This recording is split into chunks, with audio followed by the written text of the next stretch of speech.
Yeah, 7:30.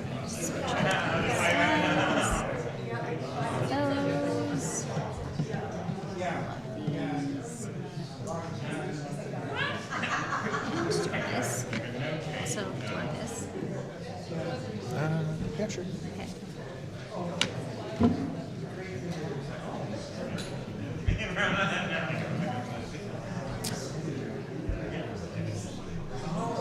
All right, well, 7:30 on the second Monday of the month. Welcome, everybody, to the Hamilton Naturalist Club's monthly meeting. My name is Jackson Hudecki. I'm the president of the board of directors. How's everyone doing?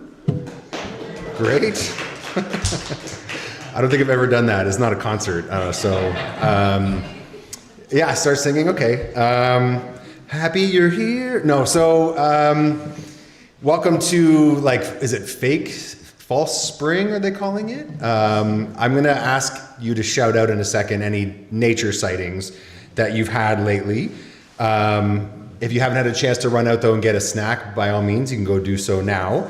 We're happy that migration has begun. So red-winged blackbirds, grackles, starlings, these birds are showing up en masse.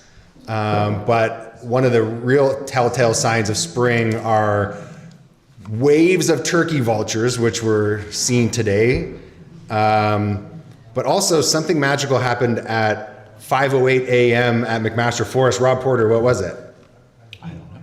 Even Rob doesn't know? American woodcock were painting, so they're showing up on breeding territory. A friend of mine, Sarah Richer, on the board, said she saw her first morning cloak butterfly today. But I think the major, and I'm not a plant guy, so any plant person, feel free to tell me any plant sightings. But yesterday at Flamborough Downs, a greater white-fronted goose was reported. So I went and gambled, and then I went and saw the goose. And it was there. It was a lifer for me. I've tried, honestly, I kind of joked 13 times, but I think it was closer to 20 times there's been a reported greater white-fronted goose. I've gone to look for it, and it's flown. It's never been there. I've never seen one. So yesterday, my lifer number 274 or something was a greater white-fronted goose. So I was excited to see it. So there's some nature sightings that I've encountered. Today I also saw, actually I'll hold on to this one in case anyone else has seen it. So who's encountered nature in the last month that they want to share a nature sighting? Yell it out. Snowdrops. There we go. A plant. Perfect. Anyone else seeing snowdrops emerging? Yeah? All right. Great. What else? Yeah.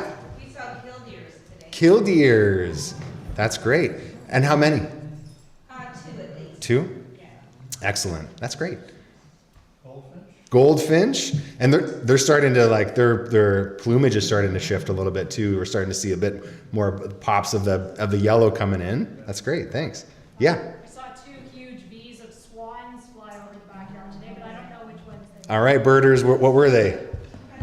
Tundra swans. Yeah, so tundra swans migrating through, which is great because some years we'll get little trickles of them. We'll see a few, but there was a year, and I don't know if there are any noteworthy bird record keepers here, but there was a year where 2017, 2018, well over 1,500 of them passed over Hamilton in one day.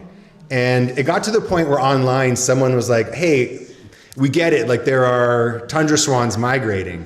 But Bob Curry, the one and only, kind of piped up and said, this doesn't happen very often. We should be excited about however many are passing over Hamilton, because some years the winds are such that they're not passing right over our city. So the fact that you saw some today, has anyone else seen tundra swans the last couple of days?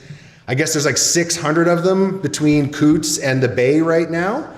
So keep your eyes peeled. But if you hear that whoop coming from the sky and you look up and you see, I'll say even if you see 8+, but if you see 20 or 40, and I'm telling you that one year there must have been 120 or 250 in one flock flying together.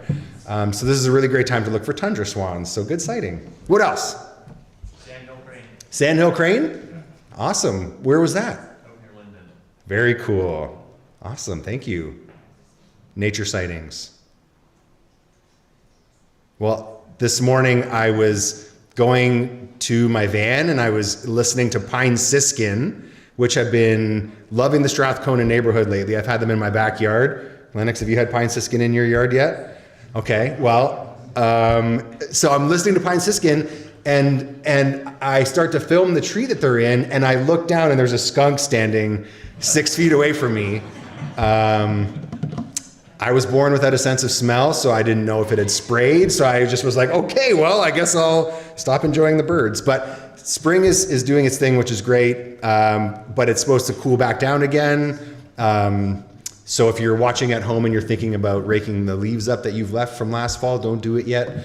But we'll see what the next month brings. And in April, when we're back again, feel free to share some sightings. Yeah? Don't break them at all. Don't rake them at all. Please. Okay, good. You'll rake up all those eggs and pupa and all that stuff. Exactly. Perfect. I needed that. Thank you. I've been seeing the bags. It was garbage day today, and I saw a whole bunch of brown bags lined up. I was like, no, not already. So consider sharing any nature sightings that you have to iNaturalist, if you're using that. But the HNC has a Discord channel. So if you're on Discord, you can find the Hamilton Naturalist Club and you can report sightings there, because we're happy to share in nature sightings. I mean, that's half of it. We're all excited about nature, all here right now. So if we keep sharing our excitement, that will be contagious, and we'll get more people into it, which is why we have events. So if you're a trivia fan, we're doing our annual Trivia for Nature. It's not nature trivia, it's trivia for nature. So it's general kind of pub style trivia. So ticket sales are online only, so be sure to get your tickets through the website at hamiltonnature.org. There's a floating G there. And if you have questions, you can always email Jen. But we are really excited about, and just talking about community, we're excited about this strategic plan. So has anyone had a chance, show of hands, if you filled out the strategic plan? Awesome. Thank you so much. I've learned over 130 responses, which is great. We have 420 members at our last count, and 130 members or non-members. Actually, it's open to anybody, but we're especially seeking member comments or people who were members who aren't, it doesn't matter. Fill out the survey, because we're trying to look at what the next 100 years of the Naturalist Club looks like. We're 107 years old now, so let us know what the next 107 should look like. But it is fulsome. Oh, yeah, John? When does the survey close? Yeah, we've kind of left it open-ended, but we are hoping to close it down by the end of March, so that starting April, Civic Plan, who we've hired as the consultants to facilitate this, can take the data and summarize it, present it to the board. They're going to run a workshop for the board about all the findings and how to roll it out. So we're just saying to the end of this month. So you still have time. But it is extensive. I heard tonight from a member that she spent over an hour writing it, but because she wanted to put as many thoughts and comments into it as possible. So it's not just a simple thing. I mean, it can be, because there are some answers, if you just click it, it moves you on to the next thing. But if you are a part of something or do want to elaborate, it gives you the chance to. So we just want to capture what it is that you're all thinking about the HNC. So let us know. But again, 130, I can't wait to see some of these responses. Because constructive criticism is always great to learn, because it helps us all grow. Speaking of growing, we have so many events happening that we haven't quite listed them all here, but they all are on the website, because we've got, I think, would you say, Natalie, 12 events, over a dozen between now and next month's meeting? About that, which is all thanks to Peter and Celine. So thank you both, wherever Celine is sitting. Thank you very much. So Peter and Celine are the two folks who are reaching out to community members saying, do you want to lead literally anything? Let us know, and we will give you the platform for that. In fact, I think even Sheldon is here, who's recently led a walk, but I think right now he's engrossed in learning about recent bird sightings. How was the Eastern Screech Owl walk? It was good, yeah. We had probably the best ever actual visual. Just stayed. We almost walked away. Excellent. Okay, so we run various walks. If you're someone who has any sort of expertise, let Celine or Peter know, and we'd love to do something for the public. But there is an event that we have highlighted here because it does require an RSVP to April or to Brittany. So you can respond to us if you want to take part in the Brewville Nature Park info session. So take a look online for more information on that. And at the end of this month, on March 27th, the Environmentalist of the Year Awards are occurring. So this is something where McMaster University has really kickstarted this once again. And it's at McMaster. So Wayne Terryberry lit the fire under this event. It kind of fizzled away during COVID. It's been back for a few years now. So there's a great reception at the beginning of it where there's food and drinks. And then it moves into the formal awards section. So it says 6 to 9:30, but come and stay for as long as you can. But they're also, I don't know if they are still accepting nominations for certain. I know Charlie, who's on the board, is sitting on that committee. So I guess they've closed it. So maybe someone will be up for an award. But it's a great night to just get out and celebrate the successes of the environment in Hamilton. Next week is the bird study group meeting right back here at 7:30. So Rob Porter, our bird study group director, has brought in Kirtland's warbler coordinator, or someone who is looking to help rejuvenate the habitat for Kirtland's warbler. A bird I've never seen. Show of hands, who's seen a Kirtland's warbler? 1, 2, 3, 4, 5. It's a very rare bird. So that goes to show you an Ontario bird not many people have seen. There's a reason why, and there's a reason why people are trying to bring it back. So I'm not going to talk more about it. You'll have to come next week to learn about the Kirtland's warbler. And next month, an Indigenous-led conservation initiatives in Northern Ontario presentation will occur. And that'll be right back here on April 13th at 7:30. We are working on right now a May speaker. Is it confirmed or we're working on it still? Working on it. Okay, so there will be an April BSG, but no May BSG. So we're winding down our monthly meeting segments. So I'm happy you're all here, but there's still a couple to go. We'd love to see you back here at any of these. And and I do want to bring somebody up. So is anyone here from Dundas? All right, a couple of show of hands. So Rosemary, would you like to come up and just say a few words? Because there's a Dundas project that you likely have heard about that is recruiting. So put your hands together for Rosemary, please.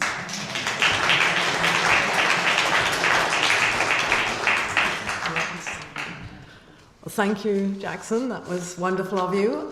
Yes, time to start thinking turtles. And if any of you have been on any of the HERP websites, they've been seen this weekend.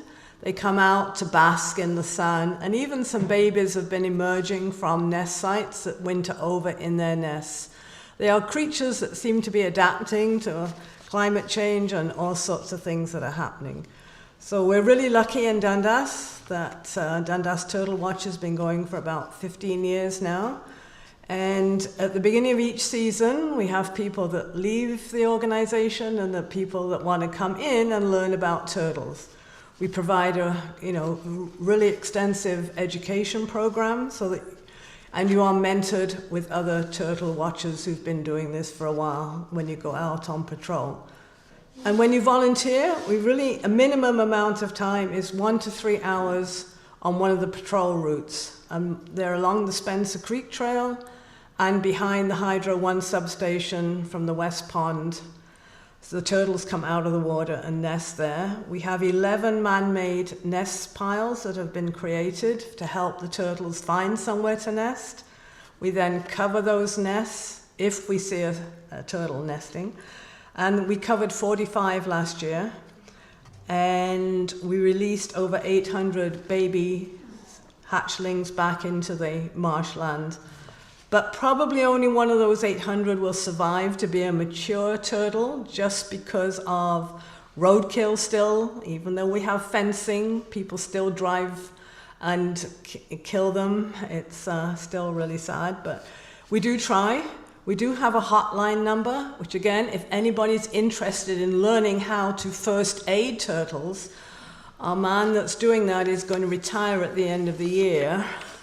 So we're really looking for somebody or 2 or 3 people who who like to handle animals. It's a really kind of not everybody's cup of tea, but if it is, we'd love to hear from you and train you with him this year. And there's a hotline number that people can call. It's out on Coots. A lot of people have this phone number now, so we really want to keep that side of Dundas Turtle Watch going. And if any of you read The Wood Duck in February, you will see Kira Patterson. She did a really good article on her first year of helping out at Dundas Turtle Watch and what she learned and what she saw. So thank you very much. There's some posters in the foyer and how to get hold of us to come and volunteer. Thanks.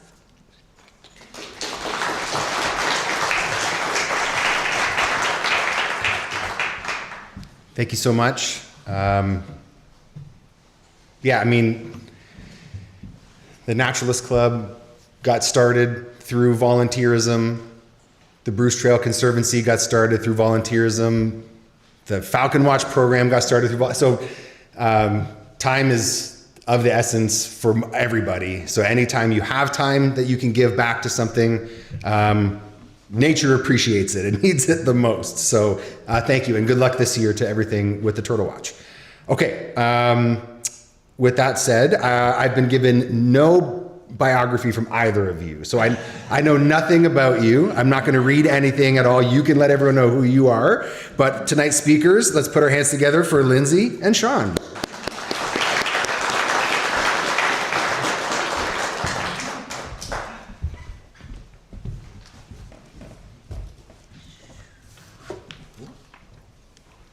This is our little clicker. Yes. You can control it. I can click. Okay. Hello, everyone. My name is Sean Parkinson. This is Lindsay Taylor. We've conducted a number of projects in St. Catharines together. So today we're going to be talking about intersecting applied science with community climate action. So taking scientific literature and applying that in a way that is accessible to the community to help manage urban forests. I'd like to recognize that this project took place on the traditional territory of the Haudenosaunee, Anishinaabe, and the Mississaugas of the Credit First Nation. This territory is covered by the Between the Lakes Treaty No. 3 and is within the lands protected by the Dish with One Spoon Wampum Covenant. We recognize that these agreements represent commitments to share and care for the land and its resources collectively, ensuring that they remain healthy and abundant for future generations. In the spirit of these agreements, this work seeks to contribute to the stewardship of local ecosystems and to acknowledge the enduring relationships Indigenous peoples have with these lands and waters.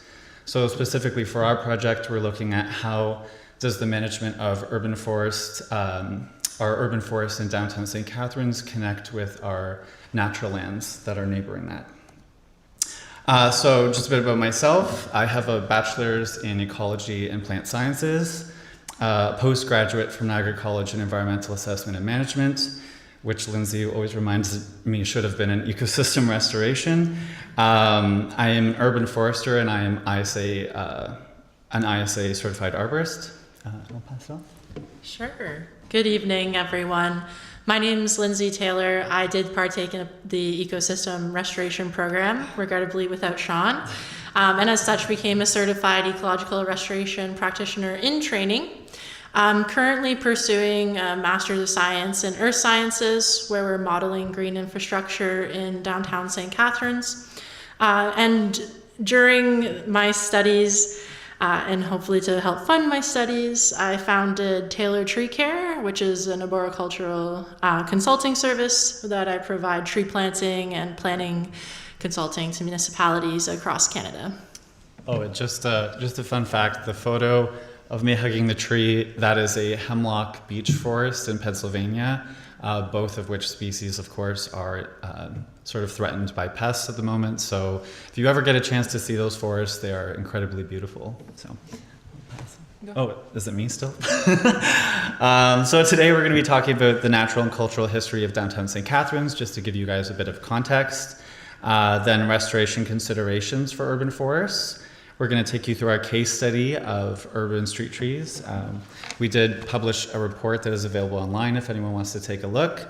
Then we're going to talk about our recommendations that we made to the city, talk about some opportunities that we had following these projects, And then we'll follow up with a question and answer period. So if we fly through some of these slides, don't worry, you guys can ask some questions following the presentation. Yeah, we're going to try to keep it punchy. I'm going to try to keep it punchy. Sean is going to elaborate. So before we get started tonight, I think it's important to ground ourselves in the natural and cultural history of where our project took place. So let's take 2 steps back to take 3 steps forward. Our project took place in what's called a business improvement area. These are regulated underneath the Municipal Act. Your councillors, your local council can determine which areas they want to designate as business areas.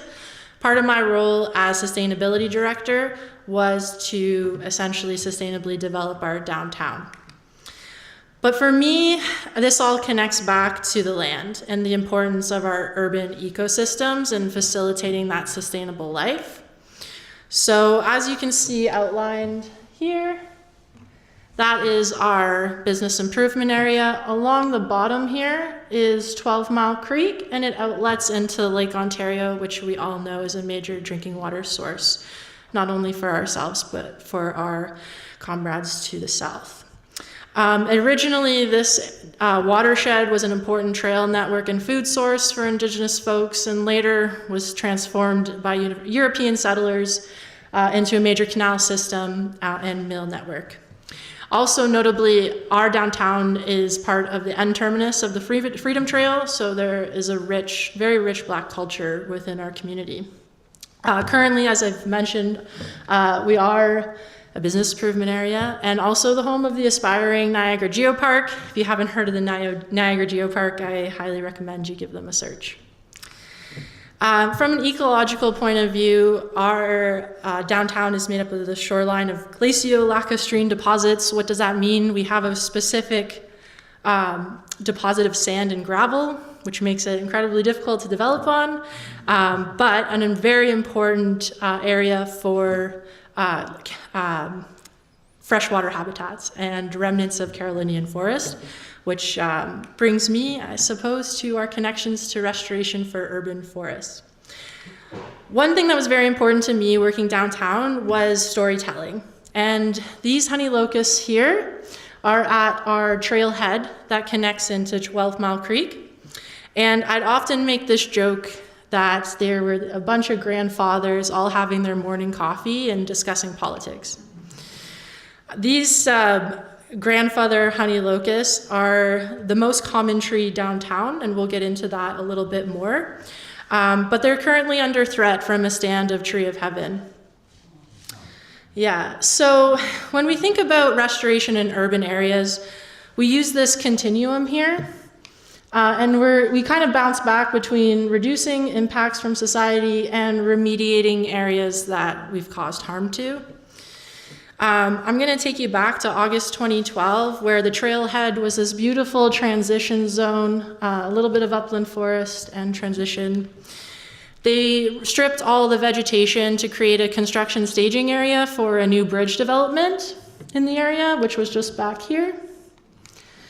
To remediate the land, they added 2 inches of topsoil, and they planted 10 sugar maple and red oaks. You can see here that all that topsoil is essentially gone, and we're left with the gravel they put down. In our brief canopy assessment, what we found was that the majority of the stand now is made up of Tree of Heaven with a little silver maple hanging on over at the side. When I take people on site visits here, especially when I was working for downtown, I'd like to point out just how aggressive the Tree of Heaven is. It often reproduces by these suckers that they send up. And you can see here it's actually surrounding the sugar maple and essentially looking to take it out. And it doesn't take long for them to start to put on some girth, which is kind of concerning when we think about restoring our understory, which is exactly what we tried to do. So through my role, I partnered with the City of St. Catharines and some local volunteers, and we tried our best to look for funding. Thankfully, we were able to find some, and we did a small planting all throughout this strip here, right into the gravel that they left behind. Which I must report we used a mix of potted and bare root stock, and we've had about a 70% survival rate. So I'm very happy about that. And our planting spacing was quite close for typical tree work, but you can ask me about that later. But keeping the broader picture in mind is so important. We imagined that this site could eventually be a place where we could bring people to reconnect with nature, use it as an outdoor classroom, and start to incorporate these sustainable design elements. But of course, every area, especially our urban woodlots, are always under pressure. Currently, there's a site plan across the road from the trailhead for this multi-story development. Now, there are sustainable ways to develop where you can use modular development and bring things in off-site, but there's no legislation, bylaws, etc., stopping them from ripping out this vegetation again. But what are why did we get here and why is this important? So, from my perspective, from the business improvement areas perspective, our business community began demanding green, livable cities focused on active transportation, which is becoming part of their major clientele, and the integration of what we call green infrastructure.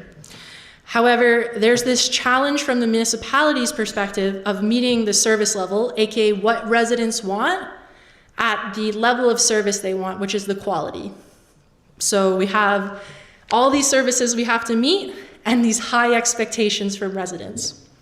On top of that, we're dealing specifically in St. Catharines, and I'm sure in places like Hamilton as well, with a dated infrastructure that requires significant investment from the taxpayer, which is a valid concern. So that brings us right around to our case study in downtown. So when I interviewed for my position, the first question they asked me was, how do we bring more trees downtown? And I responded, well, you can't manage what you don't measure. So that was component number one. We had to come up with a methodology that we could effectively quantify the value of our trees in downtown while using the language of the development and business community. That is incredibly important to our story. So we came up with this research method where we took a georeference, which is just the location of the tree. We identified down to species, wherever possible, took the diameter at breast height, and performed a health assessment that we developed in-house. Of course, for regulatory purposes, you must get a health assessment performed by a certified arborist. This information we used, we put into an Excel CSV file, which is pretty common software, and then we used iTree and QGIS, which are both free softwares that are available to everyone, to do our data analysis.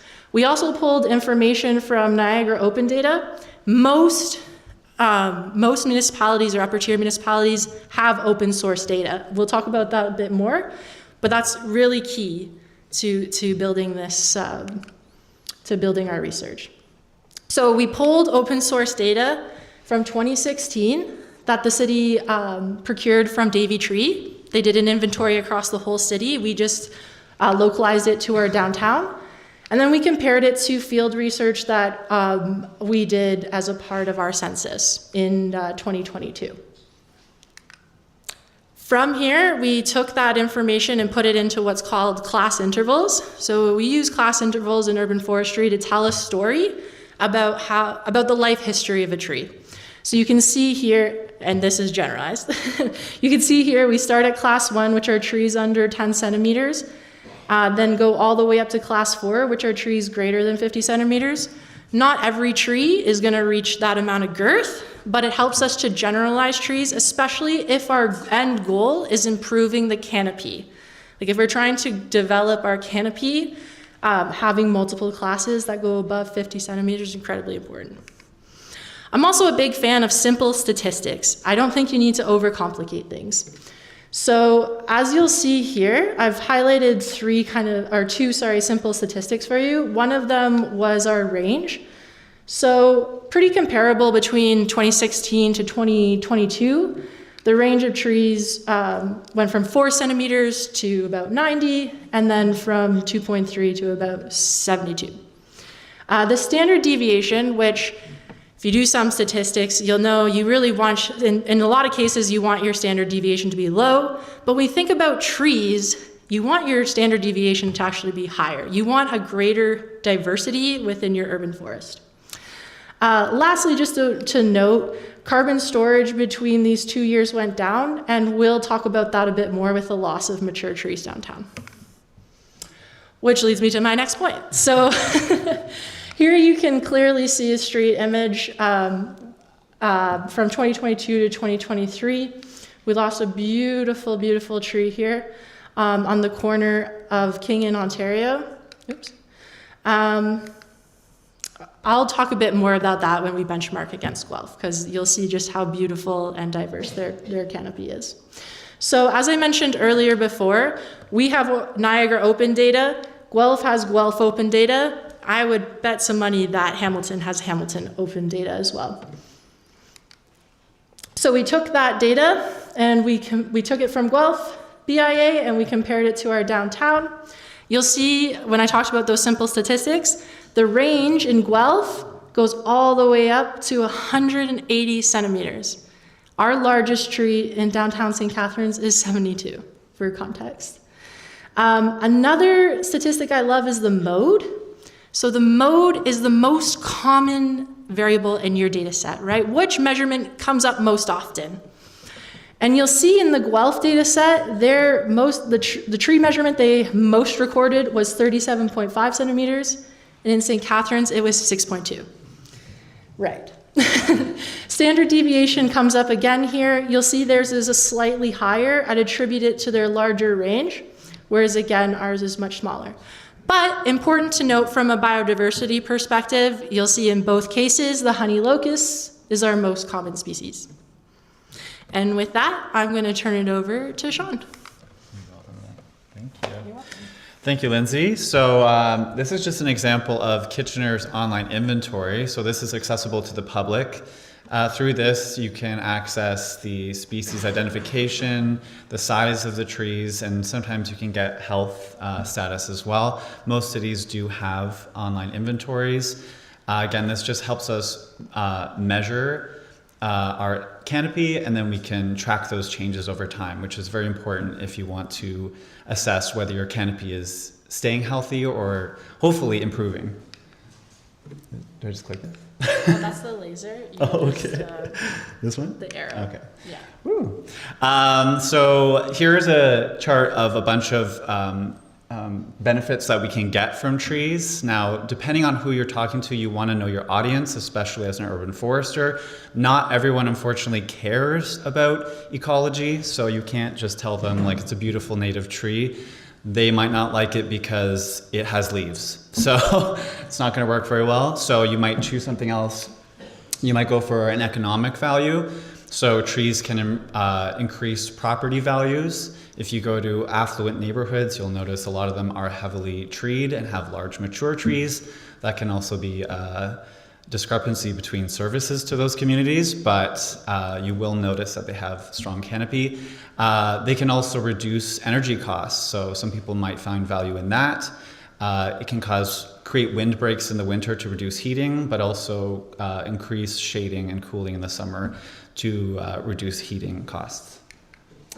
So when we're looking at trees, we want to reframe them as green infrastructure and assets for the city. Again, this is maybe unfortunate to hear because I'm sure many of us just love trees because they're trees, but when you're talking to politicians, businesses, and some other community members, they don't care so much about those things. So for us, it's been really important to see the battle between gray and green infrastructure. So by doing our inventory, we can appraise the value of trees based on all of those factors that they provide, which iTree software, as Lindsay mentioned, can actually give you that value based on a whole body of research.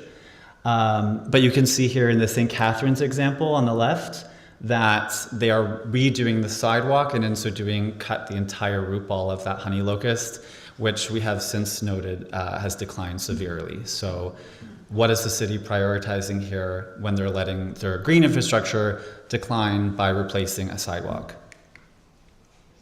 So beyond that, we want to consider, as urban foresters and the community, the biodiversity factors. And there's multiple aspects that we can think of when we think of diversity. The first example I'm going to look at, the calorie pair. Ignoring its non-native invasive status, we're going to look at just the fact that it's a small tree. So the calorie pear is well known as sort of an ornamental non-native, so it's beloved for its flowers, not so beloved for its smell. But the example that Lindsay showed earlier, a large basswood or linden tree was removed and 2 service berries were put in. So those are 2 small trees for the value of 1 large one.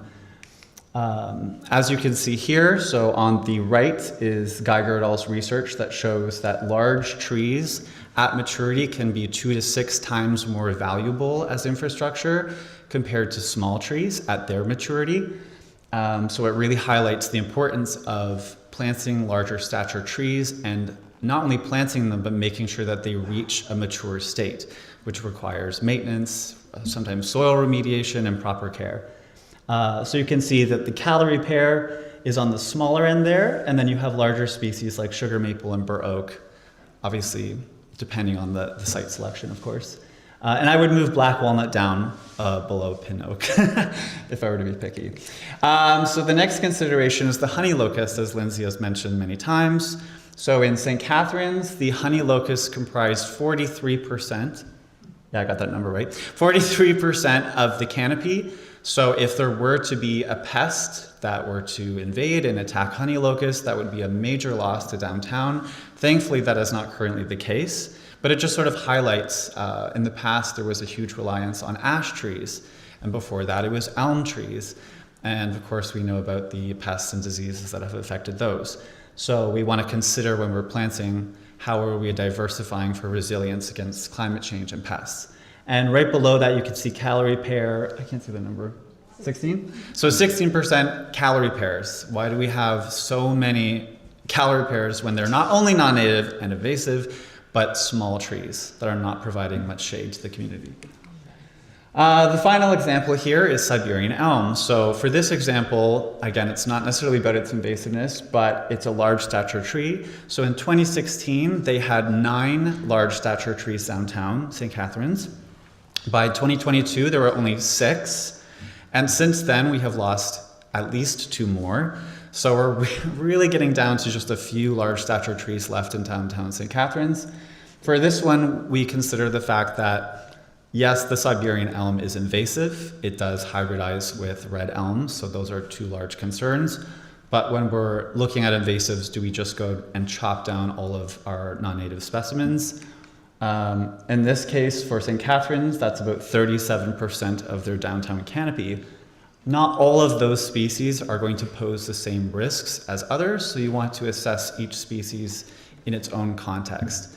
For instance, ginkgos, they're non-native, or at least for 6 or 7 million years they're non-native, but they don't typically show aggressive spreading habits.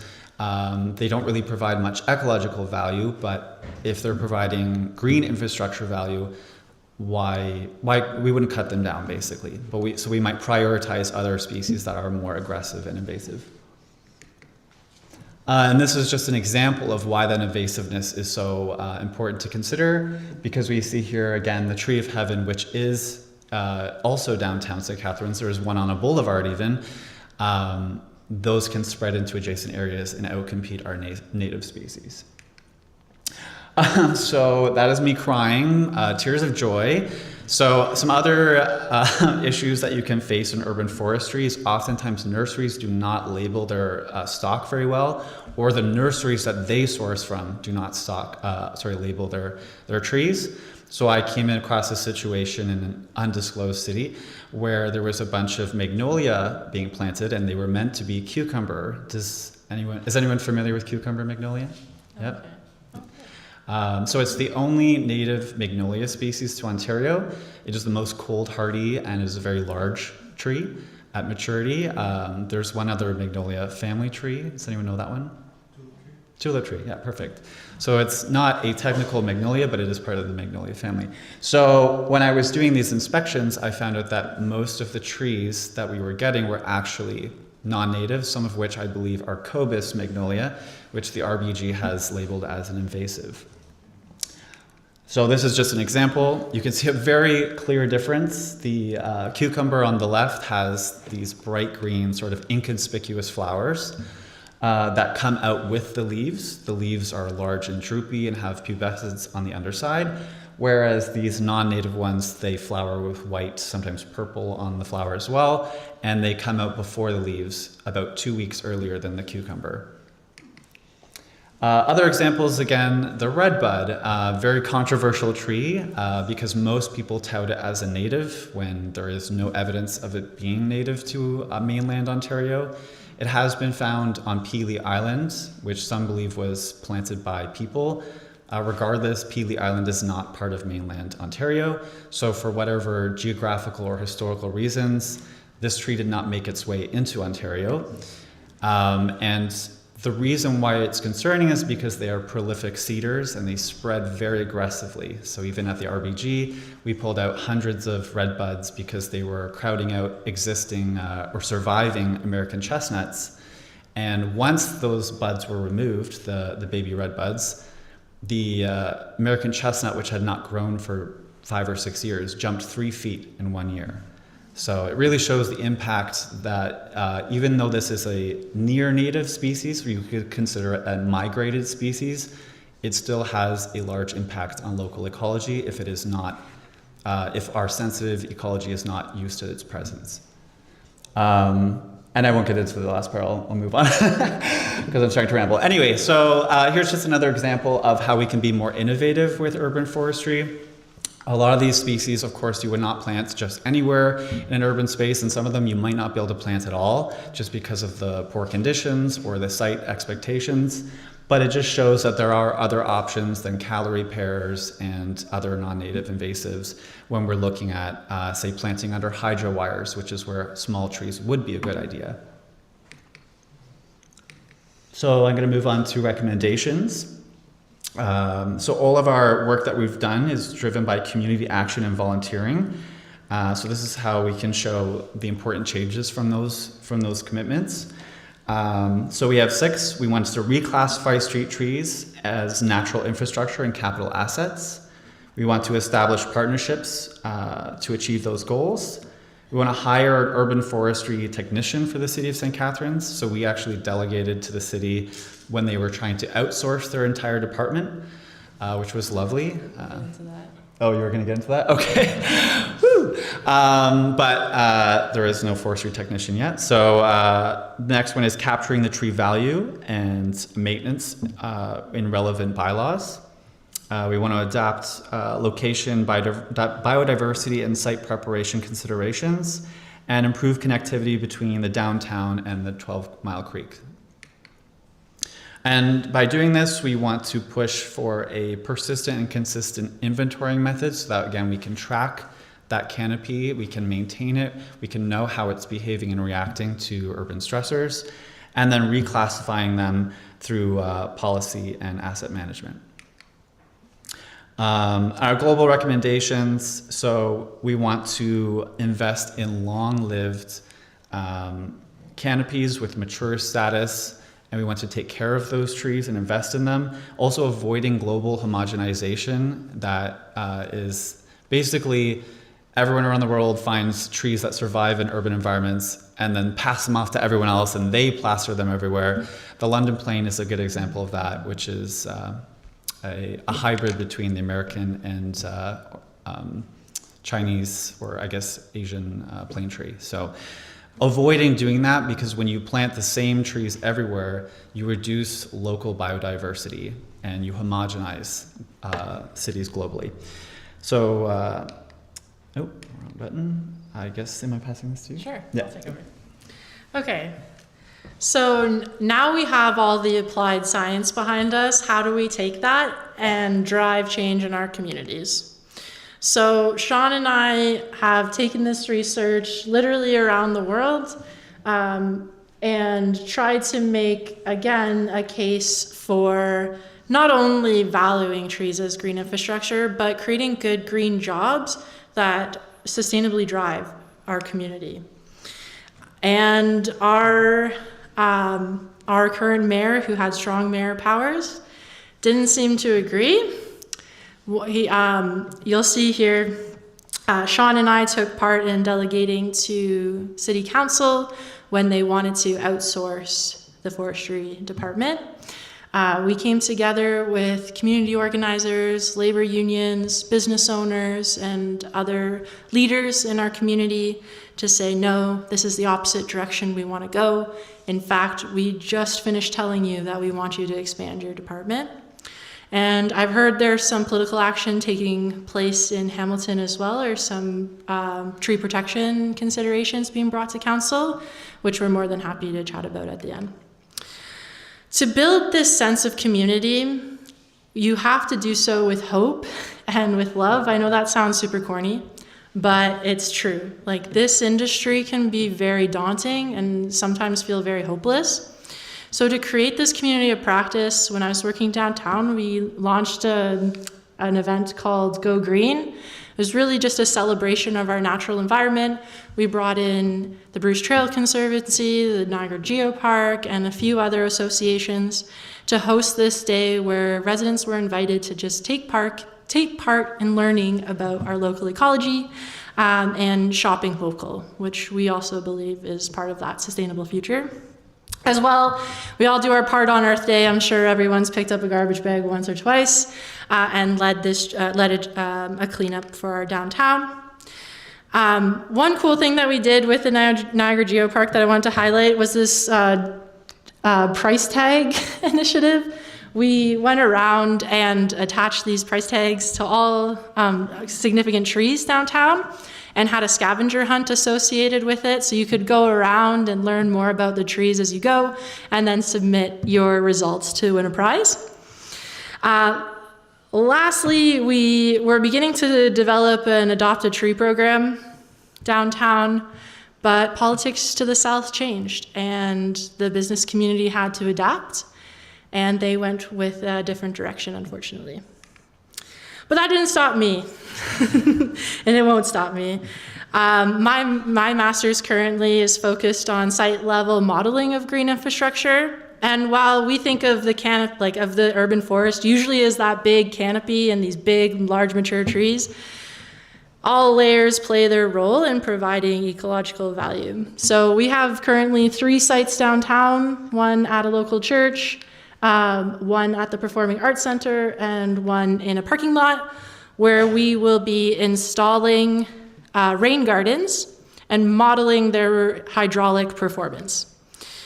But why are these sites important? So in one area of downtown near the church, there's essentially an entire block with only 3 street trees. And if you saw our map before, you'll know that downtown does have a fair amount of trees.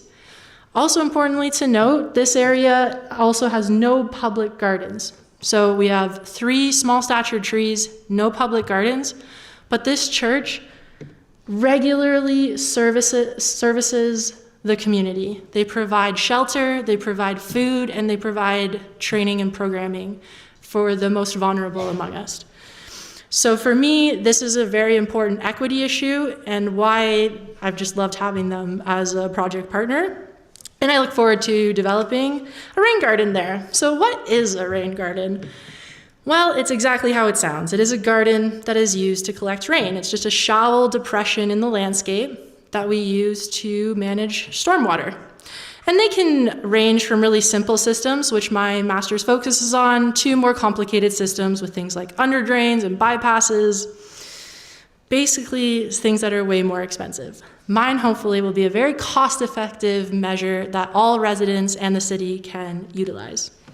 So I'm not going to get into the details with the species selection. I'm going to leave this lingering for you folks tonight, and hopefully you can follow up with me, and we can definitely discuss some of my vision and our vision for downtown. So thank you all for having us tonight.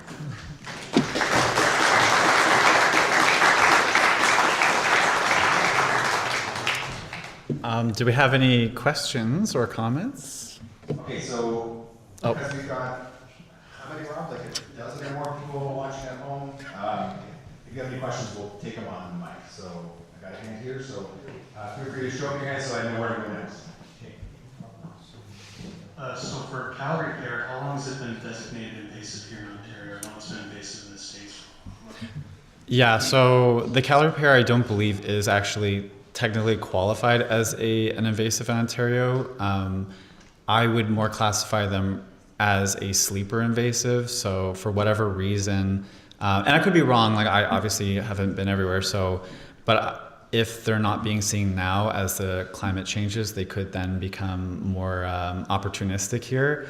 I have seen it in the States be quite an issue. So I think that concern from the South, paired with the fact that they're also non-native and small, and a lot of people don't like their smell, it's kind of a lot of incentive to just sort of wean them out over time, which I think they are being in a lot of places. But I think currently it's not listed as an invasive. But a lot of trees are not listed as invasives, even though they do show those qualities. So hopefully in time we'll have better designations for that. So. Got a question from online here. Speaking of downtown St. Catharines, have there been efforts to improve public access with a creekside trail, for example, to naturalize the 12-mile Creek Valley where possible? So 12 Mile Creek is an interesting entity. There are many interests along 12 Mile Creek. You have Hydro One, generates power. The city recently signed an agreement to maintain, loosely, the trail system throughout 12 Mile Creek. So essentially you can more or less walk from Brock University all the way to Port Dalhousie, which is about 30 kilometers for context. And then in terms of interest in naturalizing 12 Mile Creek, send me an email. I'm happy to have that conversation. But to my knowledge, there's no designated interest that's specifically looking to naturalize 12 Mile Creek at this time. Is your contact information on the next slide by any chance, or? There, I should, and you can add me on LinkedIn and follow my story on LinkedIn as well. I'm trying to be more on social media a bit more. Great, thank you. No problem. So I wanted to ask about parking and paving, because usually in Hamilton, most of the time business improvement areas are really concerned with parking, so that more people can come into their area and shop in the stores. So, but having more parking kind of goes against having area for trees. You showed the thing with the rootstock getting removed. So how do we have one, does a business improvement area actually want larger trees, because it would come at the expense of paved area, and what are some other ways, or how do we get that? Are they open to the idea of permeable pavement or something like that, so at least some water gets to the tree? Because you can't have a giant oak tree with just asphalt and concrete around it, or maybe you can, but it's a way. Love that question. I'm going to preface my answer by saying in downtown St. Catharines, we are so fortunate to have above-story public parking available for residents. I would anecdotally suggest I've never been downtown and not been able to find parking. I think the business community is certainly mixed. Street side parking is always going to be that contentious issue. In our case, we do have at least one large brownfield downtown that is being speculated currently. And whether or not we use those brownfields for redevelopment for residential or for new multi-story parking lots, which are a much more efficient way to store personal vehicles, that's a greater conversation. I think now that I'm outside of the business improvement area world, the BIA world, What I would suggest as a resident of St. Catharines, something I'd love to see in the future are parking lot standards that do incorporate green infrastructure. You asked how can you plant a large stature tree in a small area? You'd be pretty impressed to see these large honey locusts and ginkgos make it in our downtown core in a pit like probably this big, like not to be facetious, but it's about like 1 foot by 1 foot opening. The critical component is, well, 2 parts. First part, developing the proper underground soil cell structure. That is key. Like roots come up, like trees come up from the ground, right? So starting with those soil cell standards and minimum soil volumes, that's key. 2 is species selection. Like as we've kind of harped on about, there are more drought tolerant trees that you can select from. And so in areas where you need to work with multiple interests, parking interests, walking interests, cycling interests, I think species selection would play a critical role in that. But, you know, that will always be a conversation. Parking always comes up. I do just want to add, again, an undisclosed city that I work for.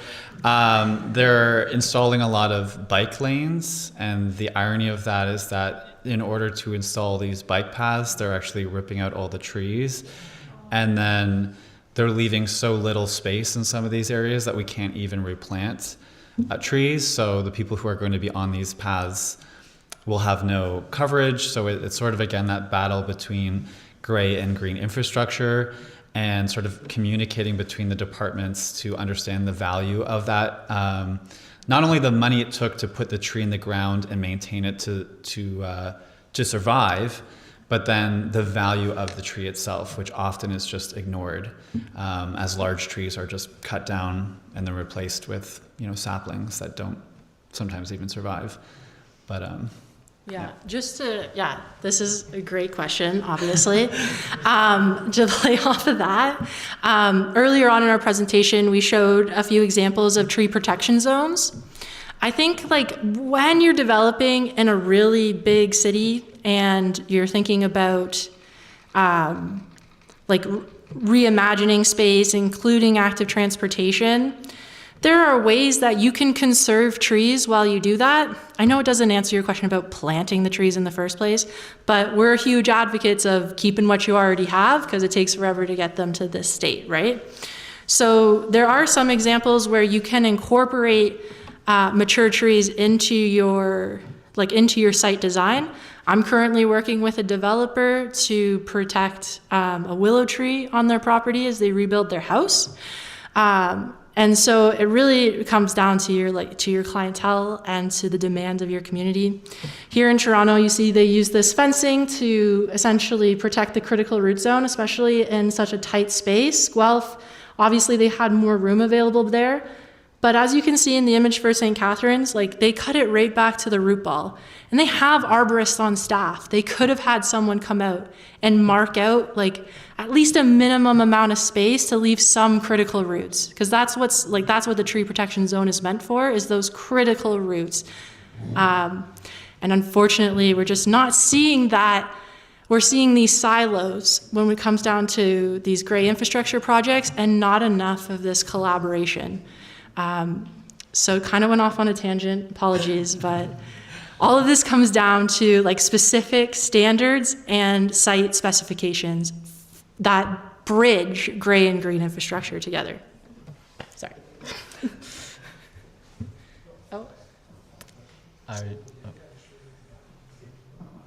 Yeah, I was going to ask about that tree, like where they took out the root stock, right? Root ball, yeah.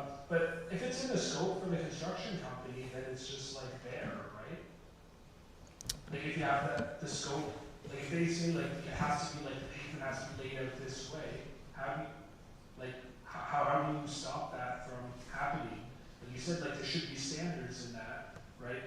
But how do you stop from happening if you have like one project is like a project manager looks at only what's in their scope versus like another one? So how would I approach this now is like sounds kind of awful, but lobbying to your council. Like my council, I am fortunate enough that my councilors represent the downtown, so I'm emailing them all the time, not just about trees. But you can ask them to mandate this. You can ask your council to mandate that forestry is always consulted. Even when resurfacing, that's what happened here, is the sidewalk was resurfaced. Like even for a resurfacing project, urban forestry must be consulted. And if there are trees on site that require tree protection zones, you can mandate that they must follow these specifications. Like we don't have to we don't have to use these outdated operations, right? So I would encourage us to get to council, come up with these standards, get to council and advocate for that. And just to add to that as well, with some of these restorations and stuff of sidewalks in the city, this other magical city that exists. I wish I had the photos. I was going to put them in here, but they've actually been extending the tree pits. So as trees get larger, they're actually lifting the concrete out and extending it with a permeable surface, which is what we would love to see. And unfortunately, a lot of as much as we're harping on the honey locust in St. Catharines, they are the largest trees there and they are beautiful. There's nothing wrong with them. But a lot of them are being girdled by these tiny, tiny grates that they were planted in. So unfortunately, a lot of them are going to girdle and decline. So the city itself has to take on that prerogative to help, again, maintain them into maturity. And that includes, and the ISA, the International Society of Arborists, says that you should have an arborist on site for these projects. So they should be looking at these parameters to make sure that trees are protected and look at creative solutions.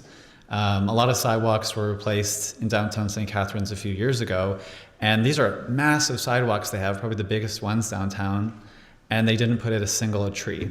And that's just poor planning in my opinion. Like that was a huge missed opportunity and a waste of people's money. So, but that takes leadership, so. Right. We have to move from the should to the must. You have to get it in writing that they must do these things, not that they should. That shouldn't be a second thought. It should be mandated as a must. But I'll leave it at that because I could get all hyped up. Good question here. How are you planning to keeping the idea of the Adopt a Tree program alive? This seems like a great idea to help people feel personally connected to nature. Love that. Thank you for that question. Very thoughtful. So as part of my succession planning, I left behind a Google Maps tree inventory that just included all of our data on the BIA's website. So at any time, should a member of the business or development community want to enact that program, or should the BIA wish to enact that program, they have all the tools available for them to do that. And hopefully that inventory can play a crucial role in the Adopt a Tree program.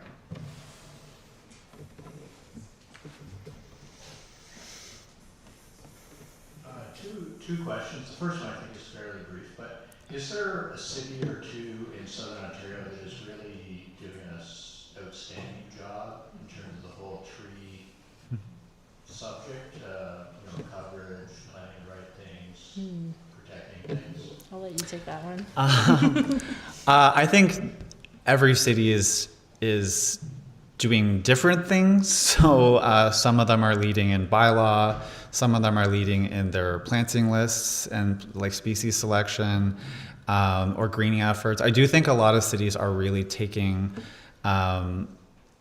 taking helm to improve the management of urban forests. Some are lagging behind or even going in the opposite direction, which is what we experienced. For St. Catharines is really not Catholic. But they were trying to outsource the whole department, and they're not investing in good green jobs. So you see some cities going in some backward direction, and other ones are taking lead. So I think, and not to prioritize these over other cities and erase their efforts, but I think Kitchener-Waterloo has a lot of programming. Mississauga is expanding a lot of their programming as well. I know Toronto has a very expansive urban forestry department, which is expected as well. I think for a lot of smaller towns and counties, it's harder because the funding is harder to come by. So I did an inventory for Fort Erie down by the lake, and they had one arborist for the whole town. And I think that was it. I think that was their whole team. So he would have to manage, and they had a lot of old silver maples. So he was like, it was just like a lot of work for one person. So it really takes the community voicing that they prioritize and value urban forest management and restoration in general. It takes councillors pushing for those changes. And that's why we talk a lot about community action, because if it wasn't for the delegations that we made, they would have outsourced their department. They would have convinced the councillors to vote for that. And it took a lot of people to say no. So I think I've sort of gotten off your question, but I would say what we do when we look at creating new programming is we benchmark across other cities. We'll look at their urban forestry management plans, their bylaws, and then we'll incorporate that into our new contracts and stuff like that to try to ameliorate when we can. So can I add one thing to that? Just some historical context to this. Sorry, we're ramblers. But in the early 2000s, the province of Ontario started to remove foresters from working with municipalities. And by 2014, south of the Shield, there was no foresters, like registered foresters, working with municipalities. We also have no federal or provincial mandates, legislation, etc., guiding tree inventory and urban arboriculture across Canada. There's nothing that unifies us. So every municipality is working independently, all off on their own methodologies with their own urban forestry standards. While there are some national bodies like Tree Canada and Forest Canada that are trying to build some resources, there's no guiding legislation that unifies this or mandates a consistent and persistent inventory across the country. So. You hit on the second question a little bit in terms of bylaws. I think 2 or 3 years ago, I heard a bit about municipalities or local governments adopting regulation around the percent of native species and local provenance for those trees. And is that still the case? Is that gaining any traction? Who's doing that well? I think at one point I heard 70% was a target. Okay. For Toronto or something. I'm not familiar with that, to be honest. I know that a lot of people in general are pushing more and more for native planting. It is, unfortunately, it's a bit of a legacy issue where I find urban forestry departments, and maybe because of the reasons Lindsay outlined, but they historically did not prioritize ecology, and I still find that is a big issue where the priorities of a lot of cities are just to get trees in the ground that people like. And unfortunately, due to broken relationships with nature, a lot of people don't like trees, or they find the easiest. I mean, the reasons I've heard for people wanting a tree removed are absolutely crazy. But, just literally for them existing, people do not like them. So I think that rebuilding that relationship and connection is really important. And that includes educating people. I think a lot of governments in the past, municipal governments, have decided to operate outside of the community. And I think that's where a lot of people also have that negative opinion of municipal workers. I'll go to replant, I work in planting, so I will go and replace someone's tree. And some people come out to me and they're like, I've been waiting for a tree for 6 years. And I'm like, well, I'm here now. So, but they really have this attitude that the city doesn't care about them. And you see that in urban centers, especially where downtown people mistreat the trees because they feel the city disrespects them, so they disrespect the infrastructure in return. So there's, I think, a lot of relationship opportunities to rebuild how we, as a community, see urban forests and reconnect with them. And I think that's going to improve things for us. May I add one thing? I'm so sorry. Just back to my forester rant again. So we're ISA certified arborists. As an arborist, what am I interested in? I am interested as trees as individuals, okay? Like you have a special tree you want taken care of, you call an arborist because they're gonna take care of that tree. But my perspective of an urban forest is a group of individuals, right? Whereas a forester, they see the larger picture. That's their job. That's what they're meant to do. They're supposed to make those ecological connections as well.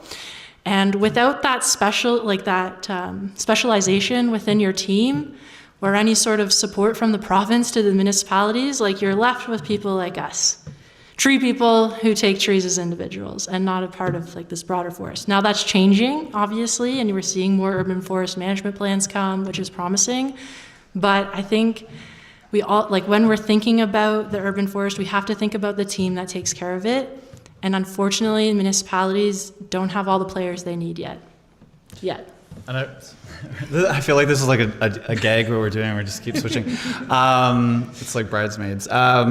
So just touching on your native goals, though, I'm taking a lot of shots tonight. So the ISAO recently, which is the Ontario chapter of the International Society of Arborists or Arboriculture, they published an article highlighting another non-native tree as their tree of the month.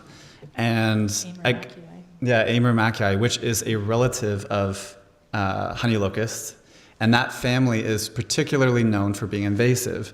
In fact, research literature says that that is one of the top 3 invasive families of trees globally.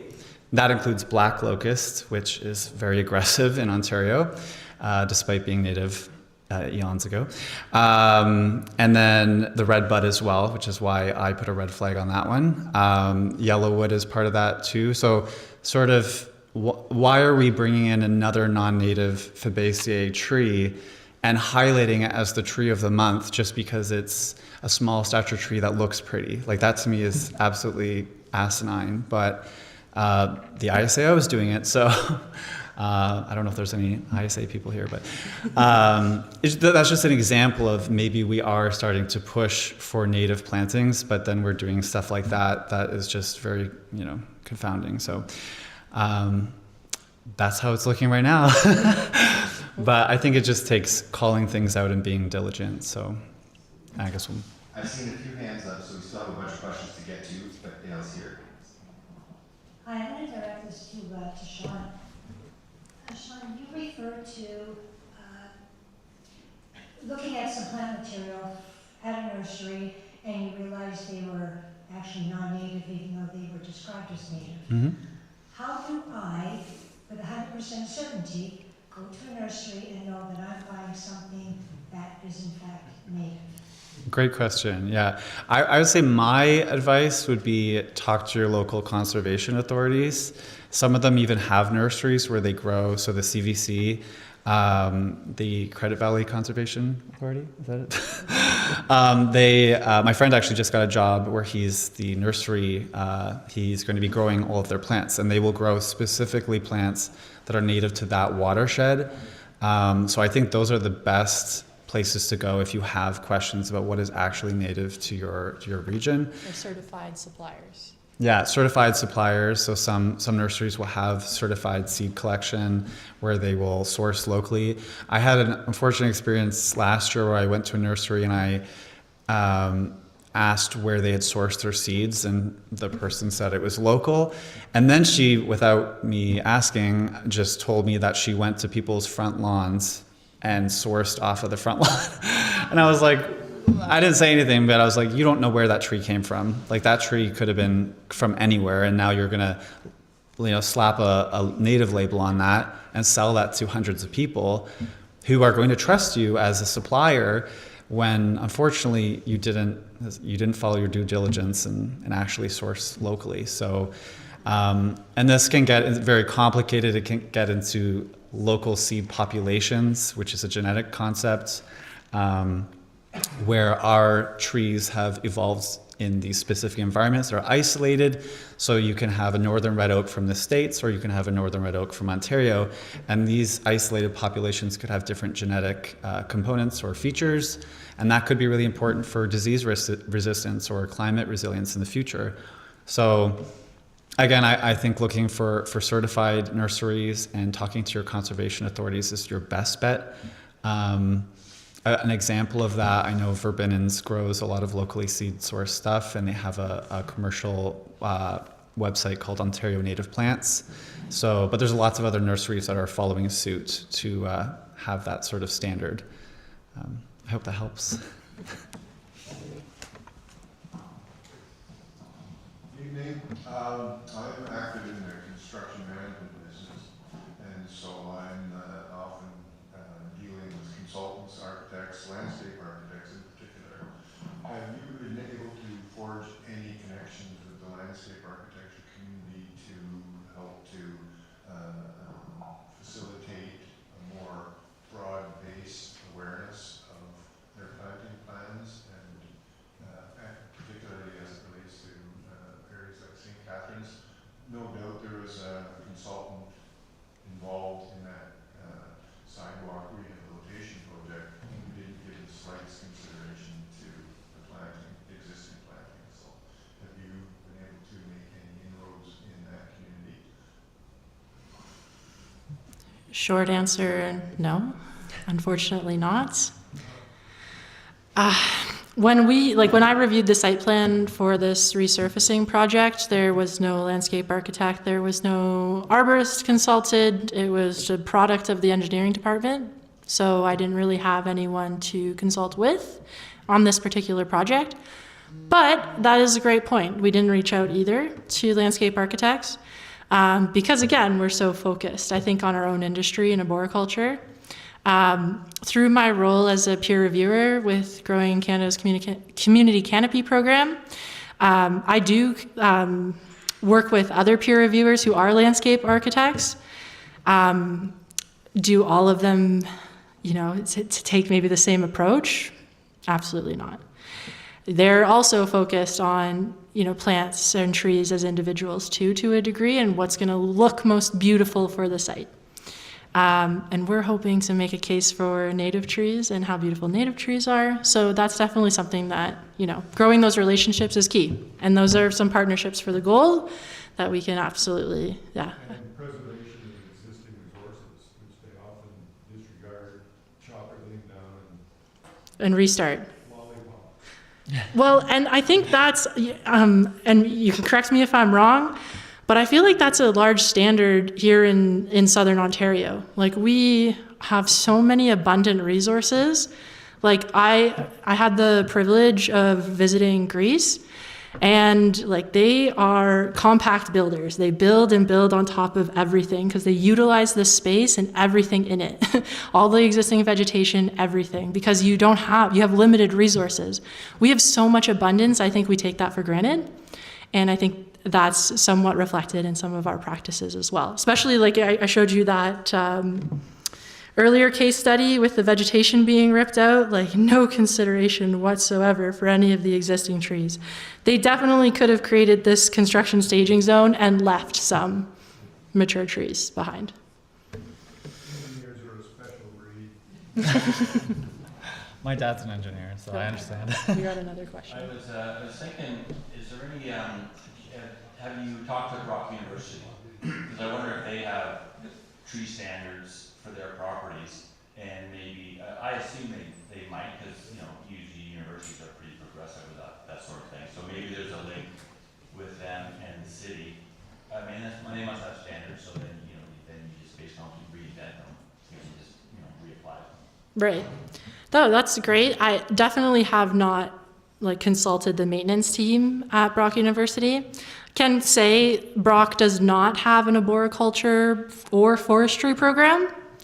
So in terms of students that are going through that or faculty that would have an interest in trees, I might be among the few that are. They have an extensive grounds, right? So just their own maintenance and upkeep of the grounds, and planting trees, taking care of them. Yeah. Right, and in facilitating those relationships, I think is a great point. I've got one hand up there. Any other questions in here? Okay.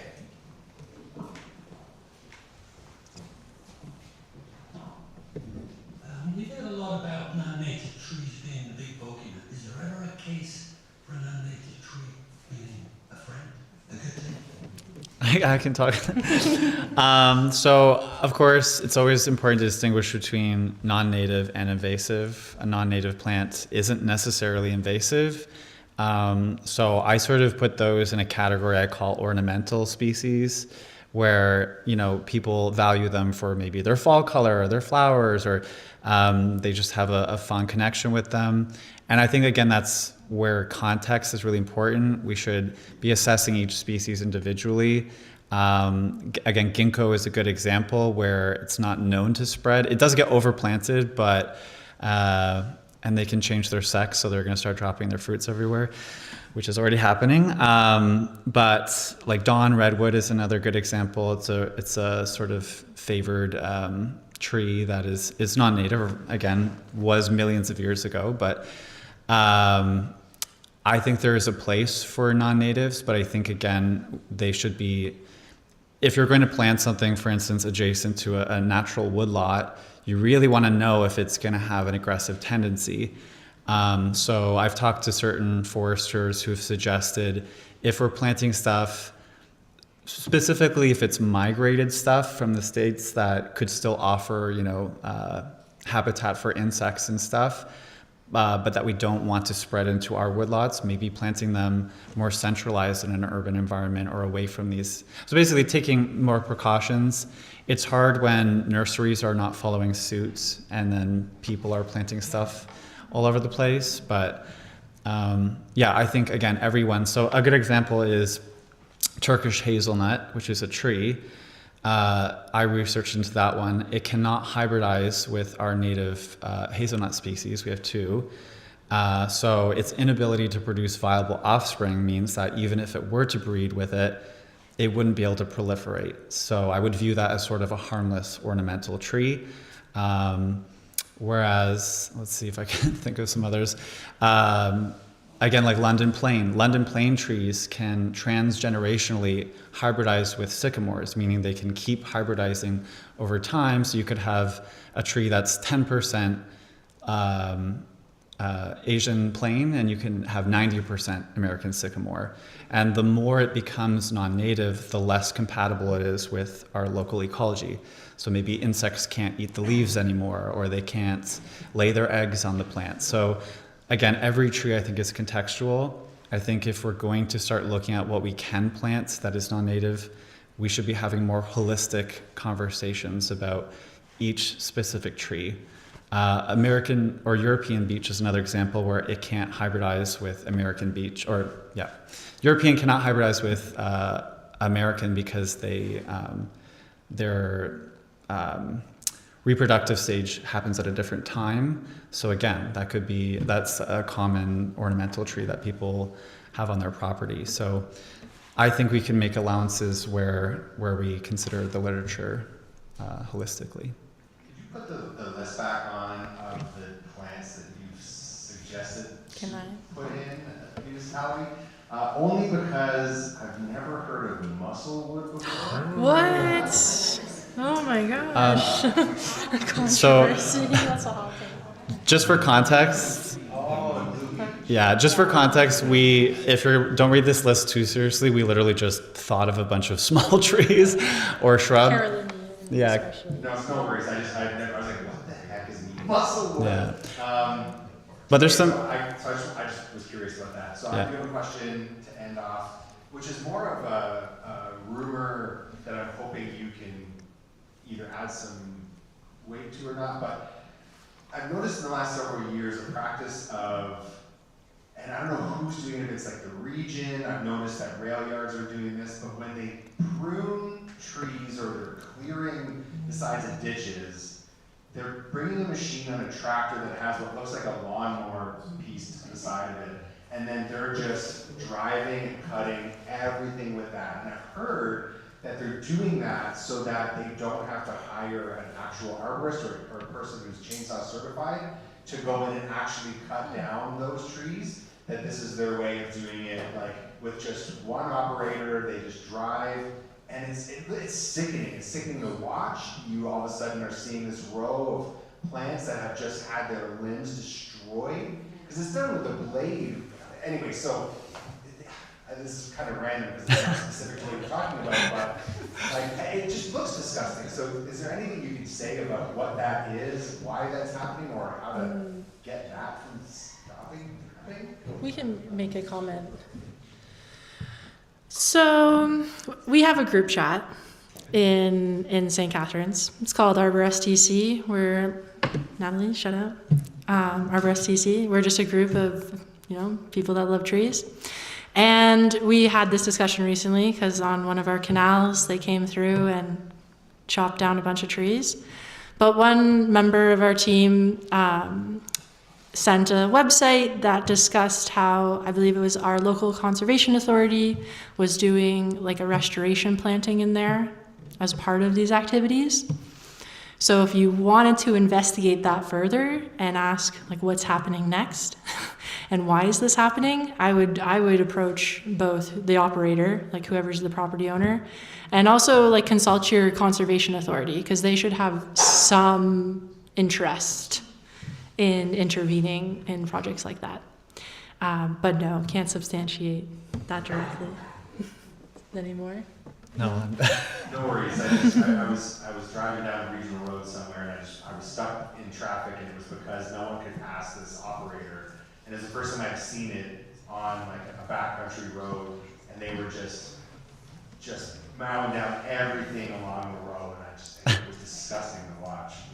It just doesn't seem proper. It doesn't seem like they're anyway. So there's no comment. Yeah, I do.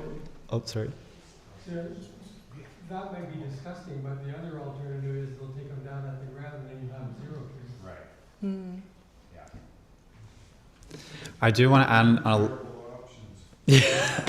on a bit of a positive note, though, just looking at some of these here, I went to a landscape convention recently, and a lot of people, nurseries that I talked to, had never even heard of some of these species.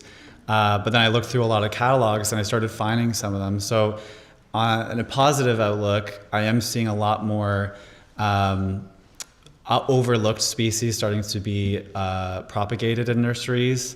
One of them is dwarf chinquapin oak. So a lot of people just think that's a cultivar, but it's actually a separate species. And I'm starting to see a lot more of them come in. Common hop tree is an endangered small tree that is starting to be grown at multiple nurseries and being planted and trialed in cities. I think Kitchener is planting them and maybe Burlington. So cities are really starting to open up and trial stuff. So hopefully we can just see that continue. And then when people are landscaping their property, they'll have so many more options that they know are providing locally. So it's a little bit of a positive, positive ending point. So yes, thank you. Sorry for making that more visible. I think this is the first time in ages we've had 2 presenters in one night. And I think also this has been one of the more fulsome Q&A sessions that we've had of late. But it's always great to see audience engagement. So hopefully we'll see you back next week at Bird Study Group and next month at the next monthly meeting. But until then, let's give a round of applause for our speakers. Thank you so much.